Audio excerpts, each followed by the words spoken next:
Live from New York, it's theCUBE. Covering Big Data New York City 2016.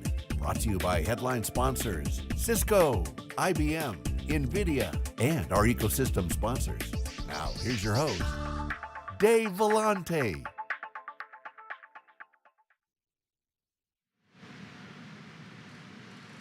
Welcome back to New York City, everybody. This is theCUBE, the worldwide leader in live tech coverage, and this is a CUBE first. We've got a 9-person, actually 8-person panel of experts, data scientists, all alike. I'm here with my co-host, James Kobielus, who has helped organize this panel of experts. James, welcome. Thank you very much, Dave. It's great to be here, and we have some really excellent brain power up there, so I'm going to let them talk. Okay, well, thank you again. And I'll interject my my thoughts now and then, but I want to hear them. Okay, great. We know you well, Jim. We know you'll do that, so thank you for that, and appreciate you organizing this. Sure. Okay, so what I'm going to do to our panelists is ask you to introduce yourself. I'll introduce you, but tell us a little bit about yourself, and talk a little bit about what data science means to you. A number of you started in the field a long time ago, perhaps data warehouse experts before the term data science was coined. Some of you started probably after Hal Varian said it was the sexiest job in the world. So think about how data science has changed and or what it means to you. We're going to start with Greg Piatetsky, who's from Boston, a PhD, KD Nuggets. Greg, tell us about yourself and what data science means to you. Okay, well, thank you, Dave, and thank you, Jim, for the invitation. So data science, in a sense, is the second oldest profession. I think people have this built-in need to find patterns, and whatever we find, we want to organize the data. But we do it well on a small scale, but we don't do it well on a large scale. So really, data science takes our need and helps us to organize so what we find, the patterns that we find are really valid and useful and not just random. I think this is a big challenge of data science. I've actually started in this field before the term data science existed. I started as a researcher, and I organized the first few workshops on data mining and knowledge discovery. And then the term data mining became less fashionable, became predictive analytics. Now it's data science, and it will be something else in a few years. Okay, thank you. Yves Melkers. Yves, I, of course, know you from Twitter. A lot of people know you as well. Tell us about your experiences and what data scientist means to you. Well, data science to me is if you take the two words, the data and the science holds a lot of expertise and skills in there. It's statistics, it's mathematics, it's understanding the business and putting that together with the digitization of what we have. It's not only the structured data or the unstructured data, what you store in the database, try to get out and try to understand what is in there, but even video, what is coming on, and trying to find, like George already said, the patterns in there and bringing value to the business, but looking from a technical perspective, but still linking that to the business insights. I mean, you can do that on a technical level, but then you don't know yet what you need to find or what you're looking for. Okay, great, thank you. Craig Brown, CUBE alum. How many people have been on the CUBE, actually, before? I have. Okay, good. I always like to ask that question. So Craig, tell us a little bit about your background and data science. How has it changed? What's it all mean to you? Sure. So I'm Craig Brown. I've been in IT for almost 28 years. And that was obviously before the term data science. But I've evolved from I started out as a developer and evolved through the data ranks, as I call it, working with data structures, working with data systems, data technologies, and now we're working with data pure and simple. Data science to me is an individual or a team of individuals that I dissect the data, understand the data, help folks look at the data differently than just the information that we usually use on reports, and get more insights on how to utilize it and better leverage it as an asset within an organization. Great, thank you, Craig. Okay, Jennifer Shin, math is obviously part of being a data scientist. You're good at math, I understand. Tell us about yourself. Yeah, so I'm a senior principal data scientist at the Nielsen Company. I'm also the founder of 8Path Solutions, which is a data science, analytics, and technology company. And I'm also on the faculty in the Master of Information and Data Science program at UC Berkeley. So Math is part of that. I teach statistics for data science, actually, this semester. And I think for me, I consider myself a scientist primarily, and data science is a nice day job to have, right? It's something where there's industry need for people with my skill set in the sciences, and data gives us a great way of being able to communicate sort of what we know in science in a way that can be used out there in the real world. So, I think the best benefit for me is that now that I'm a data scientist, people know what my job is, whereas before, maybe 5, 10 years ago, no one understood what I did. Now, people don't necessarily understand what I do now, but at least they understand kind of what I do, so it's still an improvement. Excellent. Thank you, Jennifer. Joe Caserta, you're somebody who started in the data warehouse, business and saw that snake swallow a basketball and grow into what we now know as big data. So tell us about yourself. I've been doing data for 30 years now, and I wrote the Data Warehouse ETL Toolkit with Roundtable, which is the best-selling book in the industry on preparing data for analytics. And what the big paradigm shift that's happened, for me the past 7 years, has been instead of preparing data for people to analyze data to make decisions, now we're preparing data for machines to make the decisions. And I think that's the big shift from data analysis to data analytics and data science. Great, thank you. Miriam Friedel, welcome. Thank you. I'm Miriam Friedel. I work for Elder Research. We are a data science consultancy, and I came to data science sort of through a very circuitous route. I started off as a physicist, went to work as a consultant and software engineer, then became a research analyst, and finally came to data science.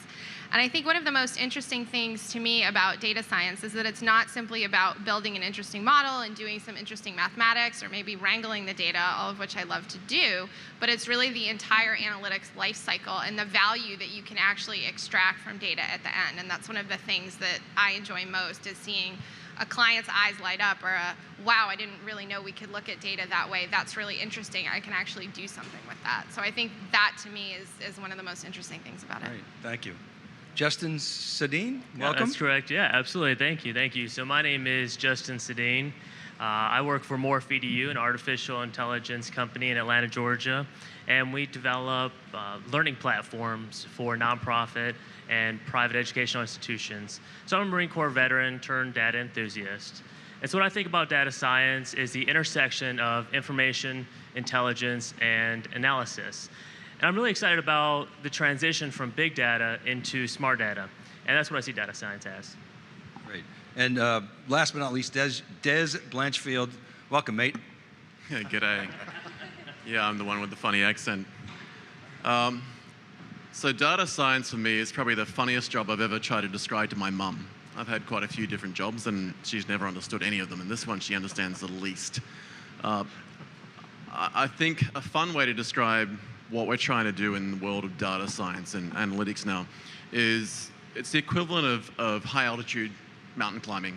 It's like the extreme sport version of the computer science world, because we have to be this magical unicorn of a human that can understand plain English problems from C-suite down and then translate it into code, either ourselves or to teams of developers. And so there's this black art that we're expected to be able to transmogrify from something that we just, in plain English, say, I would like to know X. And we have to go away and figure it out. So there's this neat extreme sport view I have of rushing down the side of a mountain on a mountain bike and just dodging rocks and trees and things occasionally, because invariably we do have things that go wrong and they don't quite give us the answers we want. But I think that we're at an interesting point in time now with the explosion and the types of technology that are at our fingertips, and the scale at which we can do things now. Once upon a time, we'd sit at a terminal and write code and just look at data and watch it in columns, and then we ended up with spreadsheet technologies at our fingertips. Nowadays, it's quite normal to instantiate a small, high-performance distributed cluster of computers, effectively a supercomputer, in a public cloud, and throw some data at it and see what comes back. And we can do that on a credit card. So I think we're at a really interesting tipping point now, where this coinage of data science needs to be slightly better defined, so that we can help organizations who have weird and strange questions that they want to ask, tailor solutions to those questions and deliver on them in I guess, a commodity deliverable. I want to know X, Y, Z, and I want to know it in this time frame. I want to spend this much amount of money to do it, and I don't really care how you're going to do it. And there's so many tools we can choose from, and there's so many platforms we can choose from. It's this little black art of computing, if you like. We're effectively making it up as we go in many ways. So I think it's one of the most exciting challenges that I've had, and I think I'm pretty sure I speak for most of us in that we're lucky that we get paid to do this amazing job. I think that we get to make up on a daily basis in some cases. Excellent. Well, okay, so let's get right into it. I want to go off script. Do they for a have second. unicorns down under? I think they have some strange species, right? Okay. Well, we put the pointy bit on the back. Okay, got it. Yeah, you guys Okay. have it on the front. So I was at an IBM event on Friday. It was a Chief Data Officer Summit, and I attended what was called the Data Divas Breakfast. It was a women in tech thing. And one of the CDOs, she said that 25% of Chief Data Officers are women, which is much higher than you would normally see in the profile of IT. We happen to have 25% of our panelists are women. Is that common for data science? Miriam and Jennifer, is that common for the data science field, or is this a higher percentage than you would normally see in the Or a small lower sector? percentage.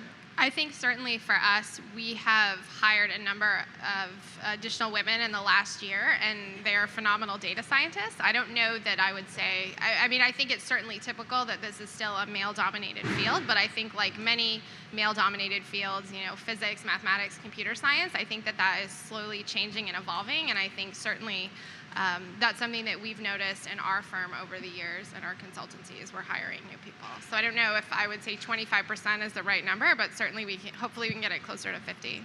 Jennifer, I don't know if you have. Yeah, so I know at Nielsen we have actually more than 25% of our team is women, at least the team that I work with. So there seems to be a lot of women who are going into the field, which isn't too surprising because a lot of the, with a lot of the issues that come up in STEM, one of the reasons why a lot of women drop out is because they want real world jobs and they feel like they want to be in the workforce. And so I think this is a great opportunity with data science being so popular for these women to actually have a job where they can still maintain that engineering and scientific background that they learned in school. Great. Well, Hillary Mason, I think, was the first data scientist I ever interviewed, and I asked her what are the sort of skills required. And the first question that we wanted to ask, I just threw that other women in tech in there because we love women in tech, is about this notion of the unicorn data scientist, right? It's been put forth that there's the skill sets required to be a data scientist are so numerous that it's virtually impossible to have a data scientist with all those skills. And right? I love Des's extreme sports analogy because that plays into the whole notion of data science.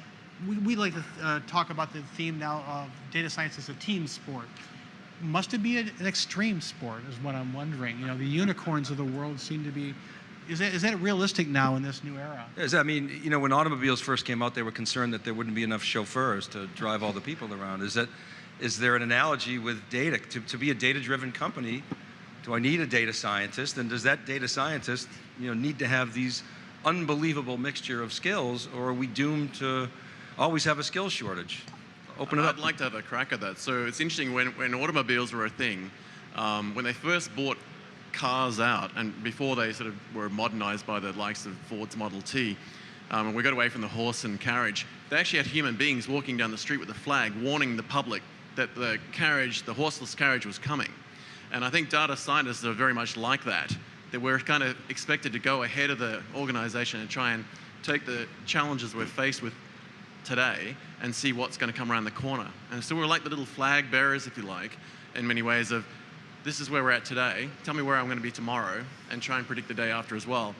It is very much becoming a team sport though, but I think the concept of data science being a unicorn has come about because the coinage hasn't been very well defined. If you were to ask 10 people what a data scientist were, you'd get 11 answers.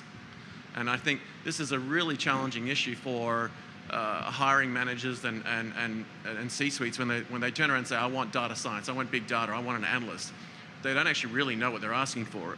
Generally, if you ask for a database administrator, it's a well-described job spec, and you can just advertise it, and some 20 people will turn up, and you can interview them and decide whether you like the look and feel and smell of them. When you ask for a data scientist, there's 20 different definitions of what that one data scientist role could be. So we don't necessarily know what the job is, we don't know what the deliverable is, and we're still trying to figure that out. So, yeah. Craig, weigh in.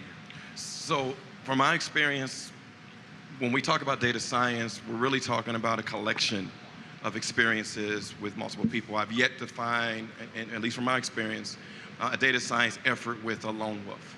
So you're talking about, a combination of skills, and so you don't have, no one individual needs to have all that makes a data scientist, but you definitely have to have the right combination of skills amongst the team in order to accomplish the goals of data science team. So from my experiences and from the clients that I've worked with, we refer to the data science effort as a data science team. And I believe that's very appropriate to the team, the team sport analogy. Yeah, for us, we look at a data scientist as a full-stack web developer, a jack of all trades. I mean, they need to have a multitude of background coming from a programmer, from an analyst. You can't find one subject matter expert. It's very difficult. And if you're able to find a subject matter expert, through the life cycle of product development, you're going to require that individual to interact with a number of other members from your team who are analysts, and then you just end up, training this person to be, again, a jack of all trades. So it comes full circle. So I own a business that does nothing but data solutions, and we've been in business 15 years, and it's been the transition over time has been going from being a conventional wisdom-run company with a bunch of experts at the top to becoming more of a data-driven company using data warehousing and BI. But now, the trend is absolutely analytics-driven. So if you're not becoming an analytics-driven company, you're going to be behind the curve very, very soon. And it's interesting that IBM is now coining the phrase of a cognitive business. I think that is absolutely the future. If you're not a cognitive business, from a technology perspective and an analytics-driven perspective, you're going to be left behind, for sure. So in order to stay competitive, you need to really think about data science, think about how you're using your data. And I also see that, what's considered a data expert has evolved over time too, where it used to be just someone really good at writing SQL or someone really good at writing queries in any language. But now it's becoming more of a interdisciplinary action where you need soft skills and you also need the hard skills. And that's why I think, there's more females in the industry now than ever, because you really need to have a really broad width of experiences that really wasn't required in the past. Greg Piatetsky, you have a comment? So there are not too many unicorns in nature or as data scientists. So I think organizations that want to hire data scientists have to look for teams. And there are a few unicorns like Hillary Mason or maybe Osama Fayyad, but they generally tend to start companies, and it's very hard to retain them as data scientists. What I see is another evolution, automation, and steps like IBM Watson Data First platform is potentially a great advance for data scientists in the short term, but probably what's likely to happen in the longer term, kind of more and more of those skills becoming subsumed by machine learning layer within the software. How long will it take? I don't know, but I have a feeling that the paradise for data scientists may not be very long-lived. Greg, I have a follow-up question to what I just heard you say. When a data scientist, let's say a unicorn data scientist, starts a company, as you phrased it, and the company's product is built on data science, do they give up becoming a data scientist in the process? It would seem that they become a data scientist of a higher order if they've built a product based on that knowledge. What is your thoughts on that?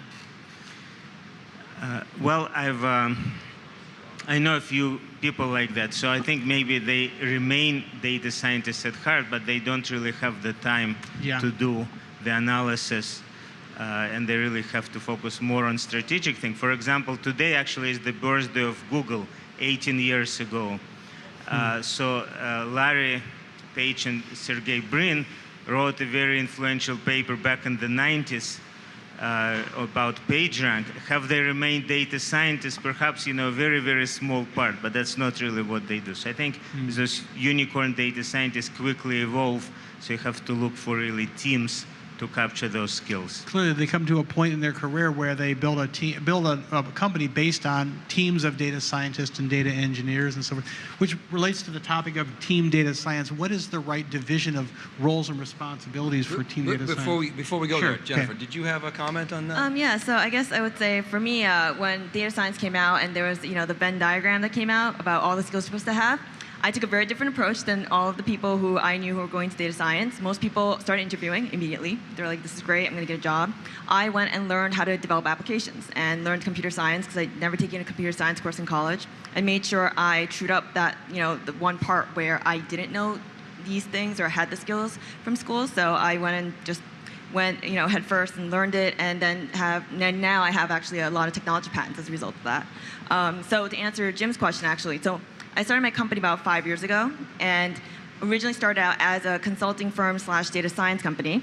Then it evolved, and one of the reasons I went back into industry and now I'm at Nielsen is because you really can't do the same sort of data science work when you're actually doing product development. It's a very, very different sort of world. When you're developing a product, you're developing a core feature or functionality that you're going to offer clients and customers. So I think definitely you really don't get to have that wide range of sort of looking at 8 million models and trying, testing things out. That flexibility really isn't there as your product starts getting developed. Can I, before we go into the team sport, the hard skills that you have, are you all good at math? Are you all computer science types?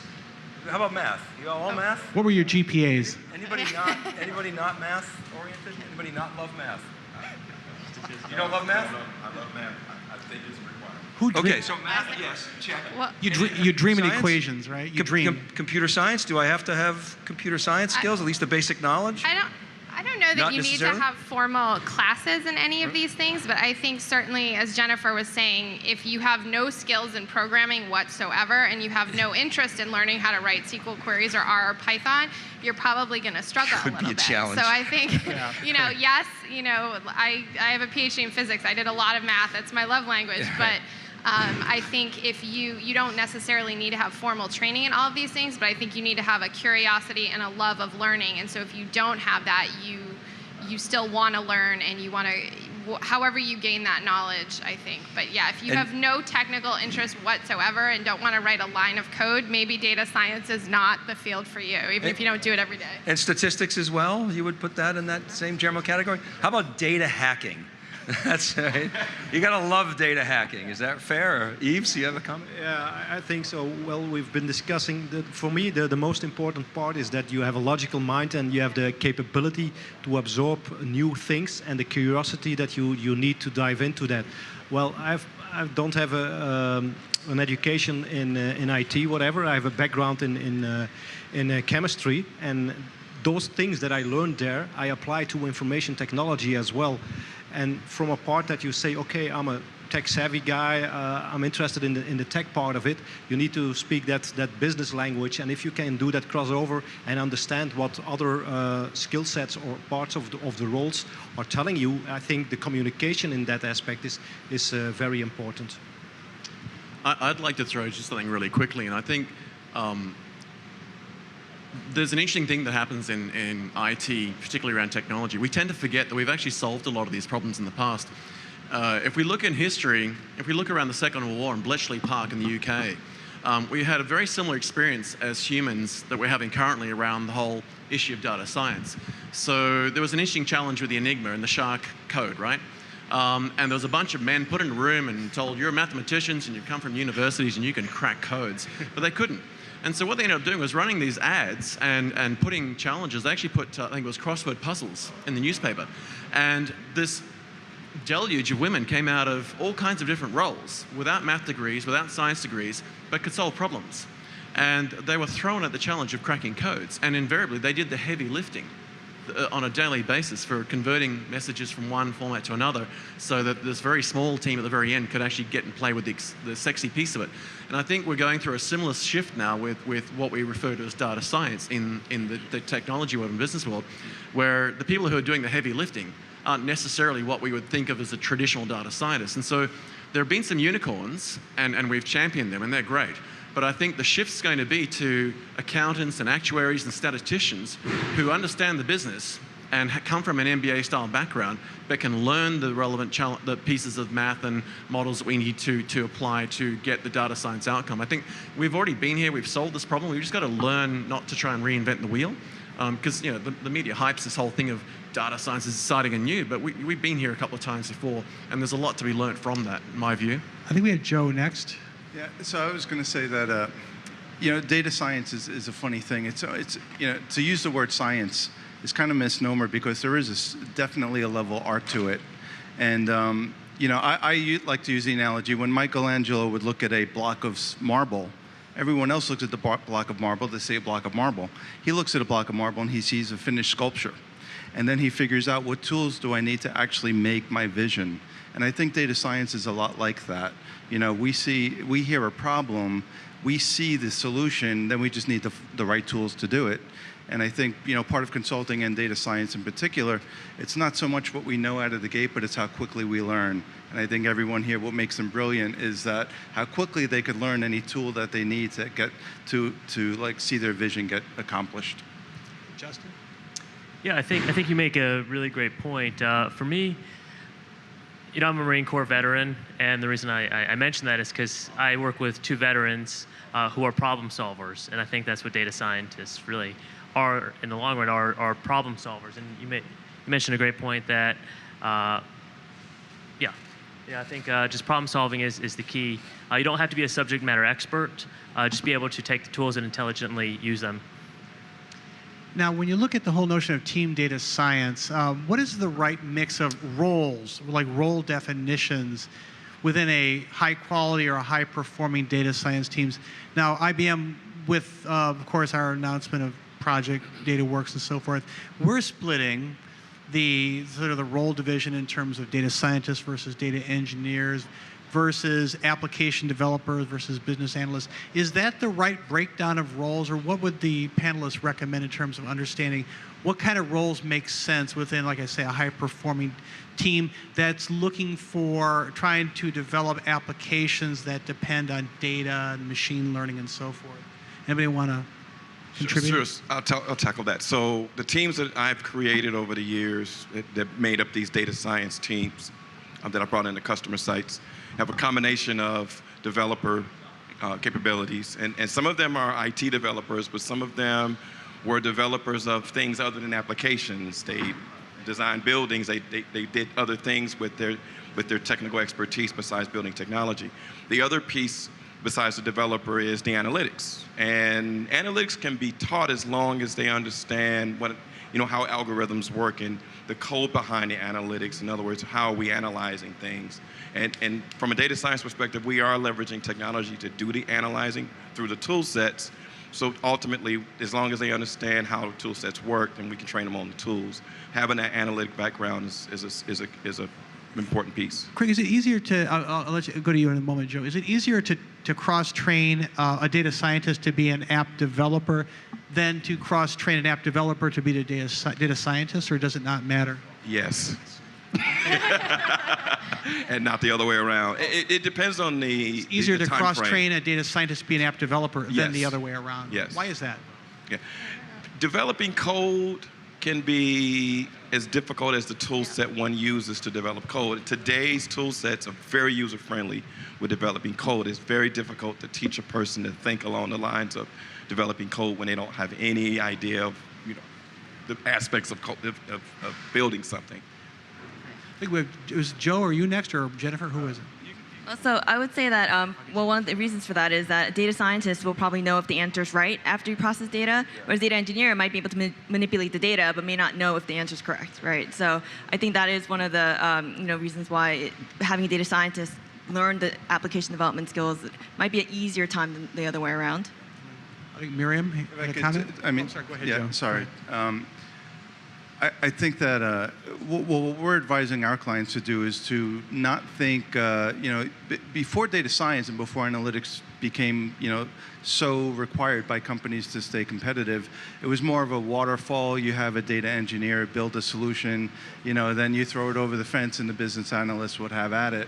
Where now it must be agile, and you must have a scrum team where you have the data scientist and the data engineer and the project manager and the product owner and some someone from the data, chief data office, all at the table at the same time and all accomplishing the same goal, because all of these skills are required collectively in order to solve this problem. And it can't be done daisy-chained anymore. It has to be collaboration.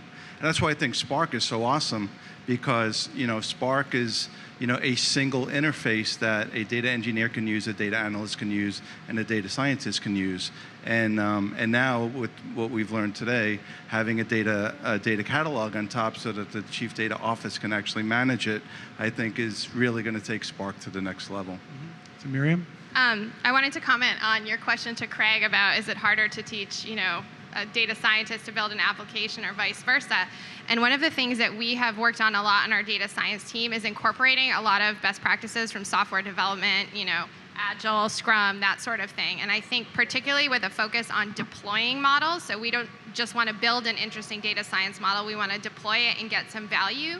You need to really incorporate these processes from someone who might know how to build applications. And that, I think, for some data scientists can be a challenge, because one of the fun things about data science is you get to get into the data and you get your hands dirty and you build a model and you get to try all these cool things. But then when the time comes for you to actually deploy something, you need deployment grade code in order to make sure it can go into production at your client site and be useful, for instance. So I think that there's an interesting challenge on both ends. But one of the things I've definitely noticed with some of our data scientists is it's very hard to get them to think in that mindset, which is why you have a team of people, because everyone has different skills and you can mitigate that. Talking about DevOps for data science? Yeah, exactly. DevOps, we call it insight ops, but yeah, I hear what you're saying. Data science is becoming increasingly an operational function, as opposed to strictly exploratory or developmental. I think someone else had Des? One of the things I was going to mention, one of the things I like to do when someone gives me a new problem is take all the laptops and phones away. And we just end up in a room with a whiteboard. And developers find that challenging sometimes. And so I have this one line where I say to them, don't write the first line of code until you actually understand the problem you're trying to solve, right? And I think where the data science focus has changed the game for organizations who are trying to get some systematic, repeatable process that they can throw data at and just keep getting answers on things, no matter what the industry might be, is that developers will come with a particular mindset on how they're going to codify something without necessarily getting the full spectrum and understanding the problem in the first place. What I'm finding is that people that come at data science tend to have more of a hacker ethic. They want to hack the problem, they want to stand the challenge, and they want to be able to get it down to plain English, simple phrases, and then apply some algorithms, and then build models, and then codify it. And so most of the time, we sit in a room with whiteboard markers just trying to build a model in a graphical sense and make sure it's going to work, and that it's going to flow. And once we can do that, we can codify it. I think when you come at it from the other angle, from the developer ethic, and you're like, I'm just going to codify this from day one, I'm going to write code. I'm going to hack this thing out and it's just going to run and compile. Often you don't truly understand what you're trying to get to at the end point, and you can just spend days writing code. And I think someone made the comment that sometimes you don't actually know whether the output is actually accurate in the first place. So I think there's a lot of value being provided from the data science practice of understanding the problem in plain English at a team level. So what am I trying to do from the business consulting point of view? What are the requirements? How do I build this model? How do I test the model? How do I run a sample set through it, train the thing, and then make sure what I'm going to codify actually makes sense in the first place? Because otherwise, what are you trying to solve in the first place? Wasn't that Einstein who said if I had an hour to solve a problem, I'd spend 55 minutes on understanding the problem and 5 minutes on the solution, right? That's exactly what you're talking about. Well, I think I will say, getting back to the question, the thing with building these teams, I think a lot of times people don't talk about is that engineers are actually very, very important for data science projects and data science problems. For instance, if we were just trying to prototype something or just come up with a model, then data science teams are great. However, if we need to actually put that into production, that code that the data scientist has written may not be optimized, right? It might not be optimal. So as we scale out, it may be actually very inefficient. At that point, you kind of want an engineer to step in and actually optimize that code. So I think I think it depends on what you're building, and that kind of dictates like what kind of division you want among your teammates. But I do think that a lot of times the engineering component is really undervalued out there.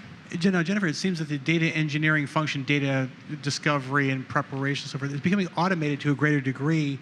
But if I'm listening to you, I don't hear that data engineering as a discipline is becoming extinct in terms of a role that people can be hired into. You're saying that there's a strong ongoing need for data engineers to optimize the entire pipeline to deliver the models, the fruits of data science in production applications. Is that correct? So they play that very much operational role as the backbone for. Right, so I think a lot of times businesses will go to data scientists to build a better model, maybe build a predictive model, but that model may not be something that you really want to implement out there when there's like a million users coming to your website, because it may not be efficient, it may take a very long time. So I think in that sense, it is important to have good engineers, and your whole product may fail. You may build the best model, it may have the best output, but if you can't actually implement it, then really what good is it? What about calibrating these models? How do you go about doing that and sort of testing that in the real world? Has that changed over time, or is it just... So one of the things I think that can happen, and we found with one of our clients, is when you build a model, you do it with the data that you have, and you try to use a very robust cross-validation process to make sure that it's robust and it's sturdy. But one thing that can sometimes happen is after you put your model into production, there can be external factors that, societal or whatever, things that have nothing to do with the data that you have, or the quality of the data, or the quality of the model, which can actually erode the model's performance over time. So as an example, we think about cell phone contracts, right? Those have changed a lot over the years. So maybe 5 years ago, the type of data plan you had might not be the same that it is today, because a totally different type of plan is offered. So if you're building a model on that to say predict who's going to leave and go to a different cell phone carrier, the validity of your model over time is going to completely degrade based on nothing that you had, that you put into the model or the data that was available. So I think you need to have this sort of model management and monitoring process to take these factors into account, and then know when it's time to do a refresh. Cross-validation, even at one point in time. For example, there was an article in the New York Times recently that they gave the same data set to 5 different data scientists. This is survey data for the presidential election that's upcoming. And 5 different data scientists came to 5 different predictions. They were all high-quality data scientists. The cross-validation, it showed a wide variation about who was on top, whether it was Hillary or whether it was Trump. So that shows you, even at any point in time, cross-validation is essential to understand how robust the predictions might be. Does someone else have a comment? Joe? I just want to say that this even drives home the fact that having the Scrum team for each project, and having the engineer and the data engineer and data scientist working side by side, because it is important that whatever we're building, we assume will eventually go into production. We used to have, in the data warehousing world, we would have, you get the data out of the systems, out of your applications, you do analysis on your data, and the nirvana was maybe that data would go back to the system, but typically it didn't. Nowadays, the applications are dependent on the insight coming from the data science team. The behavior of the application and the personalization and individual experience for a customer is highly dependent. So it has to be, you said, is data science part of the DevOps team? Absolutely now, it has to be. Whose job is it to figure out the way in which the data is presented to the business? Where's the sort of presentation, the visualization plane? Is that the data scientist role? Does that depend on whether or not you have that gene? Do you need a UI person on your team? Where does that fit? Wow, good question. Well, usually that's the output. I mean, once you get to the point where you're visualizing the data, you've created an algorithm or some sort of code that produces that is to be visualized. So at the end of the day, the customers can see what all the fuss is about from a data science perspective. But it's usually post the data science component. So do you run into situations where you can see it and it's blatantly obvious, but that doesn't necessarily translate to the business? True. Well, how do you deal with that problem? There's an interesting challenge with data. I mean, we bandy the word data around a lot. And I've got this fun line I like throwing out there. If you torture data long enough, it will talk. So the challenge then is to figure out when to stop torturing it, right? And it's the same with models. And so I think in many other parts of organizations, we'll take something. So, if someone's doing a financial report on performance of the organization and they're doing it in a spreadsheet, they'll get 2 or 3 peers to review it and validate that they've come up with a working model, and then the answer actually makes sense. And I think we're rushing so quickly at doing analysis on data that comes in various formats at high velocity that I think it's really important for us to actually stop and do peer reviews of the models and the data and the output as well. Because otherwise we start making decisions very quickly about things that may or may not be true. It's very easy to get the data to paint any picture you want. And you gave the example of the 5 different attempts at that thing. And I had the shootout thing as well, where I'll take in a team, I'll get 2 different people to do exactly the same thing in completely different rooms and come back and challenge each other. And it's quite amazing to see the looks in their faces, and they're like, oh, I didn't see that. And then go back and do it again and just keep iterating until we get to the point where they both get the same outcome. In fact, there's a really interesting anecdote about when the Unix operating system was being written, and a couple of the authors went away and wrote the same program without realizing each other were doing it. And when they came back, they actually had line for line the same piece of C code, because they'd actually gotten to a truth, a perfect version of that program. And I think we need to often look at, when we're building models and we're playing with data, if we can't come at it from different angles and get the same answer, then maybe the answer isn't quite true yet. So there's a lot of risk in that. And it's the same with presentation. You can paint any picture you want with the dashboard, but who's actually validating whether the dashboard's painting the correct picture? So, go ahead, please. I'm sorry if I could. So there is a science actually behind data visualization. If you're doing trending, it's a line graph. If you're doing comparative analysis, it's a bar graph. You're doing percentages, it's a pie chart. Like, there is a certain science to it. It's not that much of a mystery as, the novice thinks there is. But what makes it challenging is that you also, just like any presentation, you have to consider your audience. And your audience, whenever we're delivering a solution, either insight or just data in a grid, we really have to consider who is the consumer of this data and actually cater the visual to that person or to that particular audience. And that is part of the art, and that is what makes a great data scientist. The consumer may, in fact, be the source of the data itself, like in a mobile app. So you're tuning their visualization, and then their behavior is changing as a result, and then the data on their changed behavior comes back. So it can be a circular process. So, Jim, at a recent conference, you were tweeting about the citizen data scientist, and you got emasculated by some of I spoke there too. Okay. TWI Okay. on that same topic. Kirk Bourne, I hear, came after you. Oh, the Kirk called foul, flag in the play. Kirk meant well. So, no, great. And I love Claudia Imhoff too. But yeah, it's a controversial topic. So I wonder what our panel thinks of that notion of a citizen data scientist. Can I respond about citizen data scientists? Yeah, please. I think this term was introduced by a Gartner analyst in 2015, and I think it's a very dangerous and misleading term. I think definitely we want to democratize the data and have access to more people, not just data scientists, but managers, BI analysts. But when there is already a term for such people. We can call them business analysts because that implies some training, some understanding of the data. If you use the term citizen data scientist, it implies that without any training, you take some data and then you find something there. And I think, as Des mentioned, that we've seen many examples, very easy to find completely spurious random correlations in data. So we don't want citizen dentists to treat our teeth or citizen pilots to fly the planes.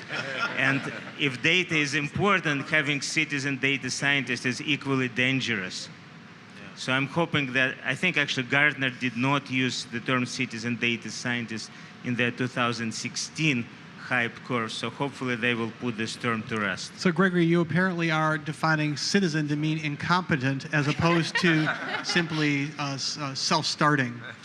So, self-starting is very different, but that's not, I think, what was the intention. Okay. I think what we see in terms of data democratization, there is a big trend toward automation.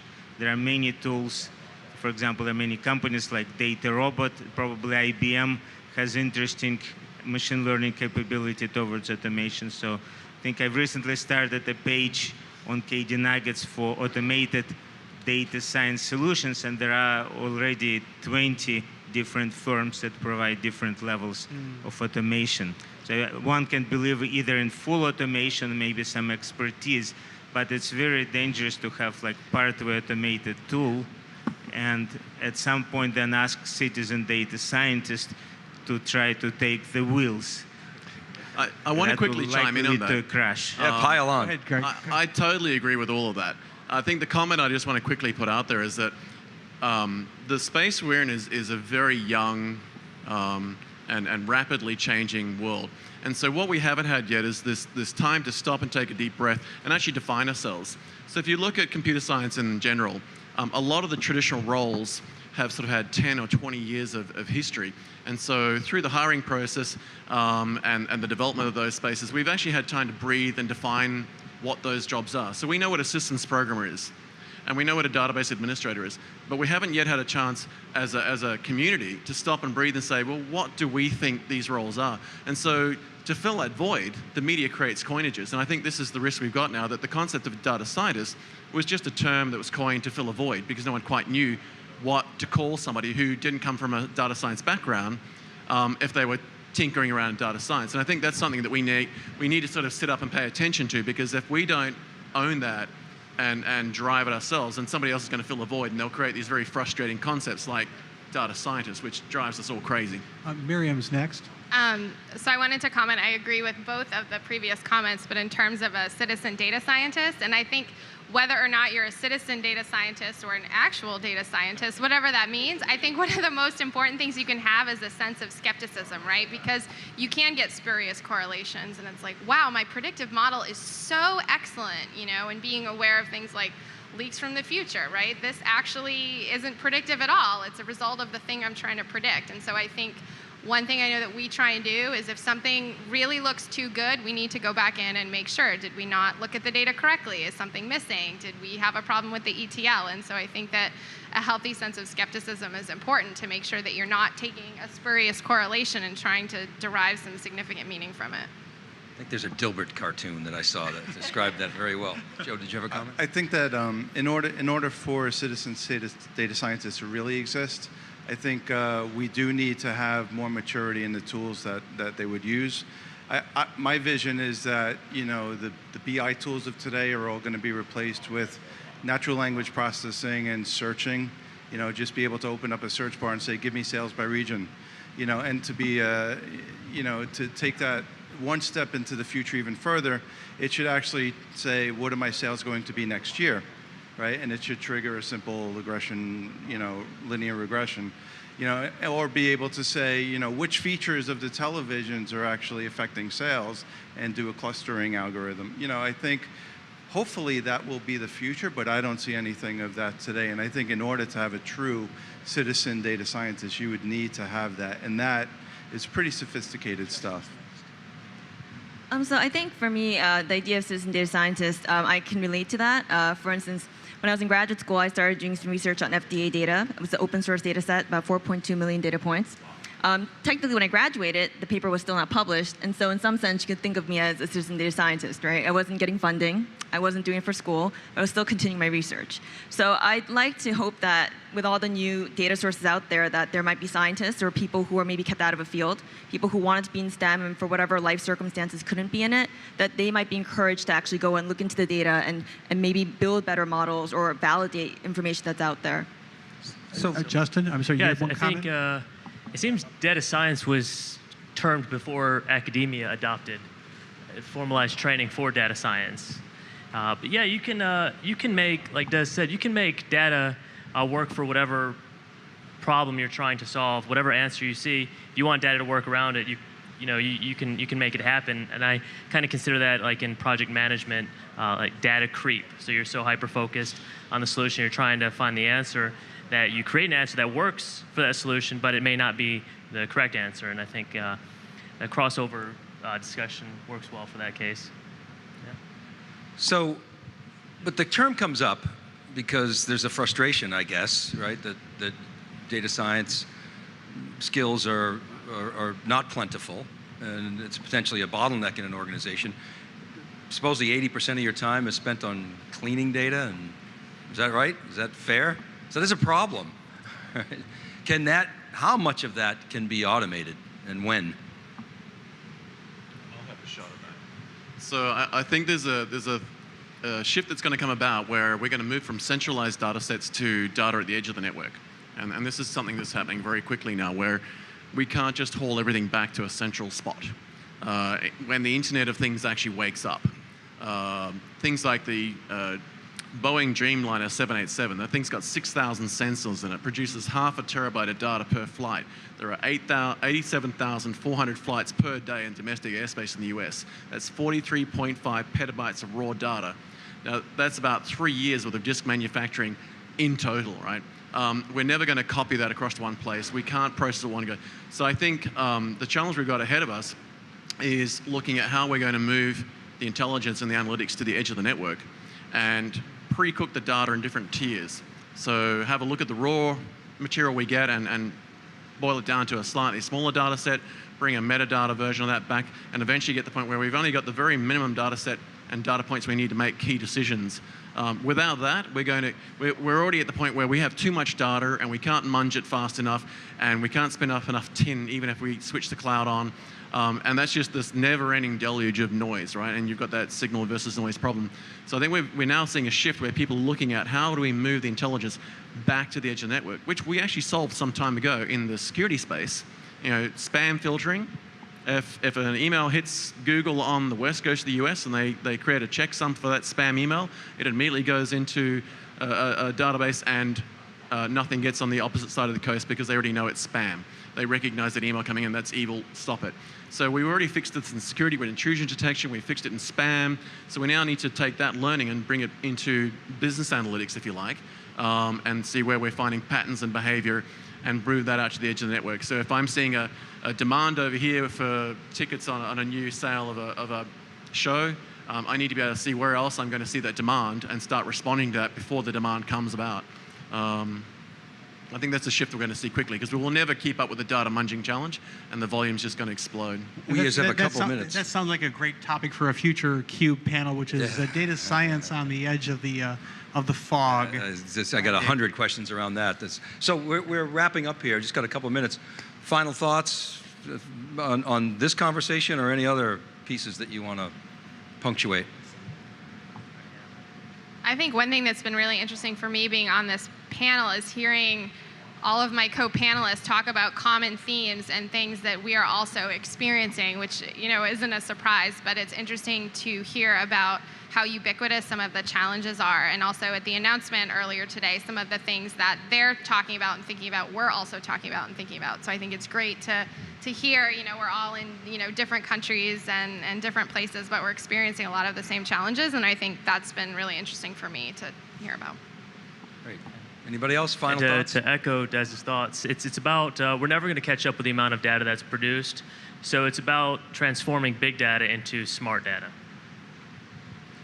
I could just say that, you know, with the shift of from normal data, small data, to big data, you know, the answer is automate, automate, automate.